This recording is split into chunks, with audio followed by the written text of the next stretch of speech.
aynu ku bilownay dowladda Kenya ayaa dalbatay in dib loo dhigo dhageysiga dacwadda badda ee kala dhaxaysa Soomaaliya dhinaca kalena dowladda Soomaaliya waxay diiday dalabkaas Kenya ka yimid midowga Afrika ayaana dhinaca kale kulan gaar ah waxa uu ka yeeshay arinta muranka badda ee Soomaaliya iyo Kenya u dhaxeeya Maxamed Abuukar Dabaashe ayaa soo koobay wararkan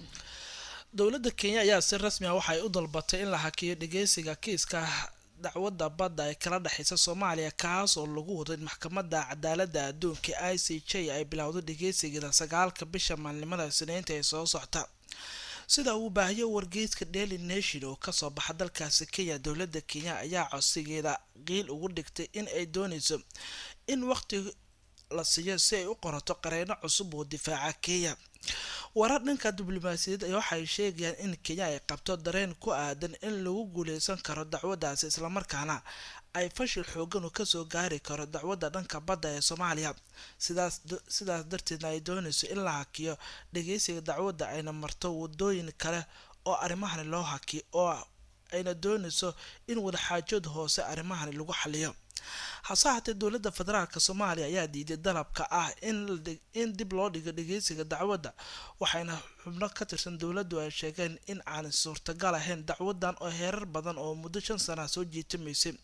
waxaa la qorsheenayaa wafdi heer sare ah horkacay ra'iisul ku-xigeenka xukuumadda federaalka Soomaaliya ay u dirto dowladda magaalada Hague si uu goobjoog kaga noqdo dhageysiga dacwadda badda kaas oo qorshuhu yahay 9 bisha oo maalinimada Isniinta soo socota inay bilaabato dhageysiga ayna soo gabagaboobi doonto 13 isla bishan tan iyo markii dowladda Soomaaliya ay dacwadan ka gudbisay Kenya 2014 waxaa meesha ka baxday isku day kasta iyo waliba sheegashada Kenya ay dhulbadeedka Soomaaliya oo ay doonaysay in ay wada hadallo kala furto dowladda federaalka Soomaaliya hase yeeshee maxkamadda ICJ ayaa bishii February sanadkii 2017 waxay go'aan ku gaartay inay qaadi karto dacwadda si ay meesha kaga baxdo muranka labada dowladood go'aankan uu noqdo mid lagu xaliyo maxkamadda 9 bisha ayuu si rasmi u bilaaban doona dhageysiga oo kan ugu dambeeya kadibna waxa la gudageli doona helista jawaabta oo ay noqon doonto 2020 dhanka kale golaha nabadda iyo amniga ee midowga Afrika ayaa ayna kulan gaar ah waxa ka yeesheen muranka badda ee Soomaaliya iyo Kenya iyagoo kulankan uu ka dambeeyay codsi ka yimid dowladda Kenya oo ahaa in arinta muranka labada dal lagu xaliyo heer Afrikaana gaar ahaan midowga Afrika uu soo kala dhaxgalo labada dowladood kulanka gaarka ee golaha nabadda iyo waliba amniga ee midowga Afrika ayaa waxa warbixino loogu dhageystay wafuud ka kala socotay Kenya iyo Soomaaliya iyada oo markii warbixinada laga dhageystay labada dalna ay banaanka loo saaray xubnaha wakiilada ah halkaan ay howlka ku soo hareen golaha midowga Afrika si arintan ay kaga doodaan go'aan ay kaga soo saaraan golaha nabadda iyo amniga ee midowga Afrika ayaa Khamiista soo socota waxay yeelan doonaan dood kale oo arintan ku saabsan waxayna doodoodu kadib ay soo saari doonaan warmurteed ku qotoma muranka labada dowladood ee dhanka badda wasiir dowlaha wasaaradda arrimaha dibadda ee xukuumadda Soomaaliya Cabdiqaadir Axmed Kheyr oo ka hadlayay kulanka ayaa warbixin siiyay ayaa waxa uu ka warbixiyay heerarka ay soo martay dacwadda asagoo cadeeyay in aan xilligan loo baahnayn in dacwadan oo martay heerar kala duwan ayna taala maxkamadda in wada hadal laga galo waxa uu sheegayaa in go'aanka dowladdu uu yahay in la sugo go'aanka ugu dambeeya ee maxkamadda ka soo bixi kara sidoo kale wasiir dowlaha wasaaradda arrimaha dibadda ee Soomaaliya ayaa golaha u sheegay in dacwadda Kenya iyo Soomaaliya ay muddo 5 sano ah hortiile maxkamadda muddadaasna galuhu loo baahnaa hadii la gali kala oo hadii wada hadal lagu gali la xilliga la galo isla markaan xilligan oo toddobaad kaliya ay ka harsanta dhageysiga dacwadda ee maxkamadda ICJ aysan ahayn wax sax ah in golaha la horkeeno arintaana waxaan u aragnaa carqaladeen ayuu yiri wasiir dowlaha wasaaradda arrimaha dibadda ee Soomaaliya waxa uu tilmaamay in aan marna Soomaaliya ka laaban doonin dacwadda taala maxkamadda kiiskana loo baahan yahay inuu ku xalismo maxkamadda dhexdeeda isla markaana marna aysan jiri doonin tanaasul gooni ay Soomaaliya ka sameyso dacwadan oo hortaala maxkamadda. Dowladda Kenya ayaa galaangal badan ugu jirta sidii dacwadan oo taala maxkamadda ICJ loogu wareejin lahaa qaab wada hadal ah loola xalin lahaa muranka labada dowladood, isla markaana Kenya ay gadaal ka riixayso wax walba oo ku saabsan sidii maxkamadda loogu joojin lahaa ugu dambeyn intaysan gaarin go'aanka. Si kastaba ha ahaatee, dowladda Kenya ayaa dalbanaysa in maxkamadda ICJ dib loo dhigo dhageysiga dacwadda maalinimada Isniinta oo taariikhdu ay ku beegantahay 9 bisha, waxayna sheegaysaa in la doonayo in la siiyo waqti ay ku qabsato qareenno cusub. Sidoo kale waxaa warar soo baxaya sheegaya in 6 ka mid ah qareenadii caalamiga ah ay Kenya difaacaya in la eriyay, taas oo ay ku kalsoonaan waayeen dowladda Kenya. Madaxweynaha Kenya Uhuru Kenyatta iyo waliba xeraalyaha guud ee dalkaasi Kenya ayaa isku raacay in la eriyo 6 ka mid ah qareeno caalami ah oo Kenya arrimaha badda difaacaya, waxaana la sheegayaa in dowladda Kenya ay rabto hadda iyo waqti kale inay qaadato oo ay ku qabsato qareeno cusub oo difaaca. markana ra'iisul wasaaraha xukuumadda Soomaaliya Xasan Cali Khayre ayaa sheegay in aan la aqbali doonin in la arko ciidamo ka kala tirsan ahlu sunna iyo kuwa dowladda Soomaaliya. Axmed Tifo Xasan ayaa warkan inoo faafahinaya. xasan cali khayre ra'iisul wasaaraha xukuumadda federaalka ee Soomaaliya oo ku sugan magaalada Dhuusamareeb ee xarunta maamulka Galmudug tababarna u soo xirayay saraakiil ka tirsan guutada 15aad ee qaybta 22aad ee ciidanka xoogga dalka ee deegaanadaasi ka howlgala ayaa sheegay in ciidanka looga baahan yahay in ay ka faa'iideystaan casharadii ay qaateen intii tababarka ay ku jireen. ra'iisul wasaaruhu waxa uu sheegay in saraakiishan looga baahan yahay in ay si degdeg ah uga howlgalaan deegaanada maamulka Galmudug iyagoo oo habka ama niyadooda ku haynaya in ay xureeyaan, sida uu yiri ra'iisul wasaare Khayre deegaanada maamulka Galmudug gacantooda ka maqan. waxa uu sheegay ra'iisul wasaaruhu in marnaba aysan aqbali karin dowladda federaalka ee Soomaaliya in ciidankan oo horey loo qarameeyo kana mid ahaa ciidamadii maamulka ahlus sunna. uu sheegay ra'iisul wasaare Khayre in marnaba suuragal ahayn inay ka wada tirsanaadaan ciidanka xoogga dalka qaybta 22aad iyo ciidanka maamulka ahlus sunna wal jamaa. ra'iisul wasaaraha ayaa sheegay in ciidamadan intii saraakiishan intii ay ku guda jireen tababarka la baray habka maamulka, kala sareynta iyo xeerarka uu ku dhaqmo ciidanka xoogga dalka Soomaaliya. ujeedaduna ay tahay inay ka faa'iideystaan aqoontii ciidamadan ay qaateen intii ay ku jireen tababarka. saraakiisha ciidamada ee tababarka loo soo xiray ayaa qayb ka ahaa ciidamadii dhawaan la qarameeyay ee lagu dhafay xoogga dalka Soomaaliya, waxaana uu sheegay ra'iisul wasaaruhu in looga fadhiyo in wixii ay ka faa'iideen tababarka intii ay ku guda jireen markii dibadda looga soo saaro ay maamulka Galmudug deegaanadiisa ay ugu adeegaan. dowladda Soomaaliya waxa ku waajiba inay idin siiso wax walba xuquuq. waayahan waxaan ka shaqeynaynay in ciidanka dib u habeyn lagu sameeyo, la ogaado tirada dhabta ay yihiin, la ogaado tayadooda. waxay taliye Qooje iyo taliye Mascuud ku amran yihiin inay qayb ka qaataan dib u habeynta ciidanka lagu sameynayo. waa sarkaal walba iyo askari walba inuu joogo goobtii loo asteeyay inuu ka shaqeeyo, laakiin dowladuna ay bixiso xuquuqda ay leeyihiin. idinku waxaad ka soo wareegteen urur Soomaaliyeed oo la sunna la yiraahdo oo dalkan ka soo shaqeeyay oo amni ka soo shaqeeyay oo maamul soo ahaa, laakiin hadda waxaad u soo wareegteen ciidanka xoogga dalka Soomaaliyeed. maadaama la idin qarameeyay xuquuq aad leedihiin, la idin tababaray, aad labisantiin, waxaan rabaa inaan idin xasuusiyo laga bilaabo saacadan aan idin la hadlayo waxaa la idinkula xisaabtamayaa waajibaadka la idinku leeyahay. meeshii aad ka tirsanaan jirteen iyo dowladda federaalka kama wada tirsanaan kartiin,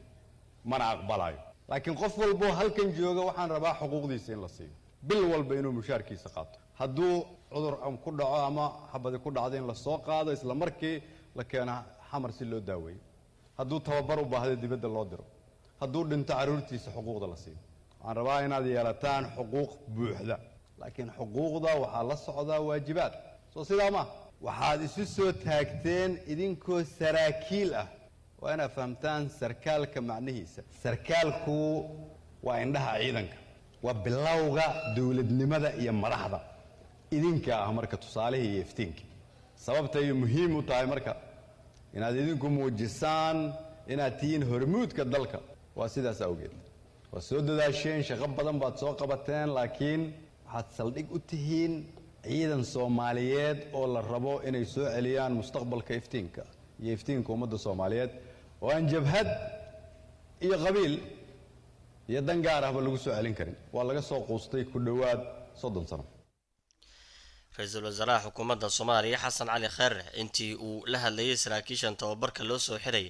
ay ka tirsanaan guudada 15aad qaybta 22aad ee ciidanka xooga dalka ee deegaanada maamulka Galmudug ayaa u ballan qaaday in dowladda muhiimad gaar ah ay siinayso hagaajinta ciidanka xuquuqdoodana ay diyaar la tahay waxaana uu saraakiisha tababarka uu u soo xiray kula dardaarmay in ay ka shaqeeyaan ilaalinta nabadgelyada iyo xoreynta deegaanada maamulka Galmudug gacantooda ka maqan waxaana uu sheegay in xuquuq ay ku leeyihiin dowladda sidoo kalena waajibaad uu saaran yahay loona baahan yahay inay gutaan shirka dib u heshiisiinta beelaha deegaanada Galmudug ayaa saaka lagu wadaa inuu ka furmo magaalada Dhuusamreeb ee caasimadda maamulka Galmudug Cabduqaadir Jakarta ayaa warkan inoo faahfaahinaya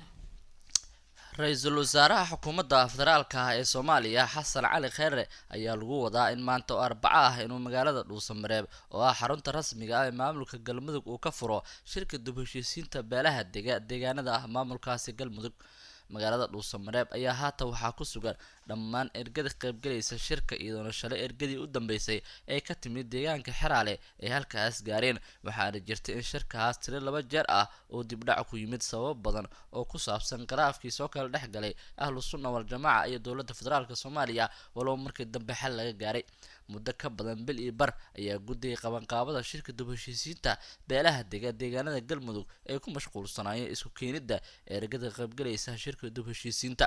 waxaana xusid mudan in matalayaasha beesha degta magaalada Cadaado ee gobol Galgaduud ay shirkaas qaadaceen iyadoo ay xusid mudan tahay in xubno matala beelaha magaalada Cadaado ee dowladda federaalka Soomaaliya ka qaaday magaalada Muqdisho isla markaana ay geysay magaalada Dhuusamreeb wasiirka arrimaha gudaha Soomaaliya Cabdi Maxamed Sabriye ayaa hore u sheegay in shirkaas looga hadli doono sidii loo dhisi lahaa Galmudug loo dhan yahay doorka ee dowladda federaalka Soomaaliya ku yeelanaysa dhismahaas iyo qodobo kale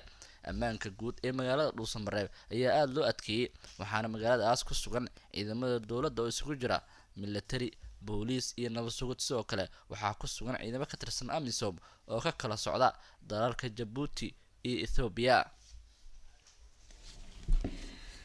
maamulka Somaliland ayaa shaaciyay in markii ugu horeysay ay diyaarinayaan qorshe lagu joojinayo qudaarta meelaha ka baxsan deegaanada maamulka Somaliland ka timaada war ka soo baxay kulan laba geesood ah oo u dhaxeeyay xukuumadda Somaliland iyo ganacsatada qudaarta Somaliland ayaa lagu shaaciyay qorshaha lagu joojinayo qudaarta ka timaada deegaanada ka baxsan maamulka Somaliland kulankan oo ka qabsoomay xafiiska wasiirka wasaaradda horumarinta beeraha Somaliland Axmed Muumin Saad ayaa goobjoog waxa ka ahaa wasiirka wasaaradda horumarinta maaliyadda Dr. Saad Cali Shire xubno guudiyada ka socday oo beeraleyda iyo ganacsatada qudaarta Somaliland ka soo go'da ah saraakiil ka kala tirsan wasaaradaha horumarinta beeraleyda iyo maaliyadda ayaa lagu gorfeeyay in qudaarta Somaliland kasoo baxda oo kaliya la doonayo in laga isticmaalo deegaanada maamulka Somaliland balse ay doonayaan in ay joojiyaan qudaarta ka timaada meelaha ka baxsan deegaanada Somaliland guddiga ganacsatada ayaa halkaas ka sheegay in canshuurta laga qaado qudaarta dalka dibadiisa ka timaada ay ka jaban tahay tan laga qaado qudaarta beeraleyda ee dalka ka soo baxda markana muwaadin Soomaaliyeed ayaa dalka Koonfur Afrika lagu boobay sidoo kalena dhaawac loogu geystay gudaha dalkaas Cali Xasan Cali ayaa ka waramaya waxaa sii kordhaya rabshadaha iyo boobka ka socda magaalooyin ka mid ah dalka Koonfur Afrika waxaana boobkaas uu saameyn ku yeeshay dadka ajaanibta ah oo ay Soomaalida ka mid yihiin kooxo burcad Koonfur Afrikaan ah ayaa goobtiisa ganacsi waxa ay ku weerareen muwaadin Soomaaliyeed oo ka mid ah dadka ganacsatada xaafadda Soweto ee magaalada Johannesburg iyaga oo dhaawac culus halkaasi uu geystay muwaadinka laawacay ayaa wariyaal ku sugan dalka Koonfur Afrika waxa ay sheegeen in lagu magacaabo Maxamed Harabo iyada oo la sheegay in 4 xabadood ee burcad ku dhufteen isla markaana dhaawaciisu uu yahay mid halis ah rabshadaha iyo boobka ka socda Koonfur Afrika ayaa dadka ugu badan ee dhibaatooyinka dhimashada dhaawaca iyo boobka loo geystay ayaa u dhashay dalalka Ethiopia Nigeria iyada oo dowladahaas ee falkaasi cambaareeyeen ugu dambeynna booliiska koonfur afrika ayaa sheegay in 5 qof lagu dilay weerar ajaanib naceeb ku saleysan oo socday muddo 3 maalmood ah oo ka dhacay magaalada Johannesburg iyo magaalooyin kale oo ka tirsan South Africa. ugu yaraan 80 ruux ayaa ilaa Isniintii lagu xiray magaalada Johannesburg kadib markii ay dad rabshado sameynaya bilileqeysteen dukaamo gawaari dad leeyihiin ay dab qabadsiiyeen. dowladaha kale ee Afrika ayaa soo saaray digniino ay muwaadiniinteeda ugu jeedinayaan qalalaasaas in ay ka qayb qaataan. booliiska ayaa sunta dadka ka ilmeysiisa iyo rasaasta injirka ka sameysan iyo bambooyinka lagu suuxo waxay u adeegsadeen dadka si ay u dejiyaan xaaladda halkaasi ka taagneed. qalalaasahan ayaa sidoo kale waxa uu sababay in dad kooxa isku abaabulay ee weerar iyo bartilmaameedsadaan goobo iyo xarumo ay leeyihiin dad ajaanib ah. madaxweynaha koonfur afrika ayaa aad u cambaareeyay boobka iyo sidoo kale waxyeelada inta badan loo geysto dadka aan u dhalin gudaha dalka koonfur afrika, wuxuuna sheegay in arrintaas ay tahay wax lagu xumaado in dowladiisa wax ka qaban doonto.